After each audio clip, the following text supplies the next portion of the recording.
Macherla municipal నూతనంగా vice chairman ఒకటిగా ఎన్నికైన 27వ వార్డు కౌన్సిలర్ షేక్ మాదర్ సాహెబ్ మాట్లాడుతూ 42 సంవత్సరాల నా నిరీక్షణ ఈ రోజు నెరవేరిందని, నా హయాంలో స్థానిక ఎమ్మెల్యే జూలకంటి బ్రహ్మానందరెడ్డి సహకారంతో కౌన్సిల్ సభ్యుల తోడ్పాటుతో మాచర్ల పట్టణాన్ని అభివృద్ధి పథంలో నడుపుతామని తెలిపారు. నా ఎన్నికకు సహకరించిన ఎమ్మెల్యే జూలకంటి బ్రహ్మారెడ్డి, ఎంపీ లావు శ్రీకృష్ణదేవరాయలు, తోటి కౌన్సిలర్లకు ప్రత్యేకంగా ధన్యవాదాలు తెలిపారు. మేము వదులుకునేది లేదు. భవిష్యత్ తరాలకు కూడా మేము ఆదర్శంగా ఆయనకు సపోర్ట్ చేసుకుంటా మేము నిలబడతామని ఈ సభాముఖం బాగా చెప్తా.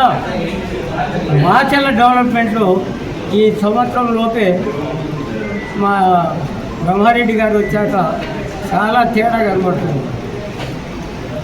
న్యాయం లేట్ అవ్వచ్చేమో కానీ న్యాయం జరుగుద్ది. ఆయన ద్వారా మంచి జరుగుద్ది. ఈ కౌన్సిలర్లందరూ నాకు సపోర్ట్ ఇచ్చిన ధన్యవాదాలు.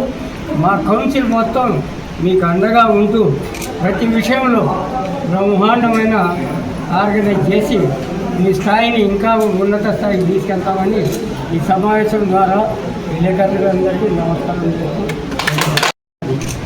48 సంవత్సరాల నుంచి ఖచ్చితంగా పాలిటిక్స్లో ఉండా ఏ రోజు కూడా నేను పదవులు ఆశించలేదు.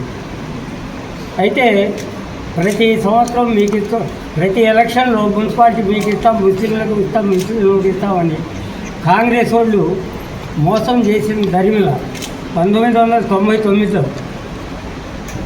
మేము బయటికి రావటం అయింది. బూచి గారు మేమంతా అప్పుడు బాబు గారు అంటే చంద్రబాబు నాయుడు గారు మా అన్నయ్య గారికి సీట్ ఇవ్వటం జరిగింది.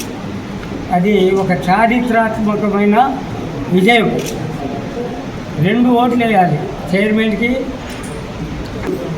మెజార్టీ లేదు టౌన్లో.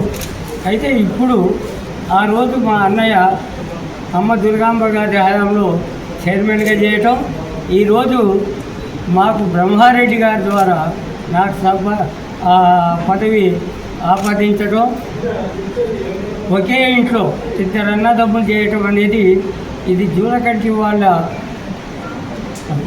ఒక ఘనత, జూలకంటి వాళ్ళ నిబద్ధత.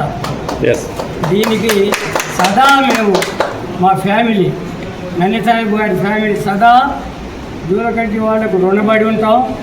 ఆ రోజు పెదరామిరెడ్డి జూలకంటి రామిరెడ్డి గారికి మా నాన్నకు మంచి సహవాసం. తర్వాత మా అన్న జూలకంటి నాగిరెడ్డి గారితో మా స్థాన్ని ఇచ్చాం.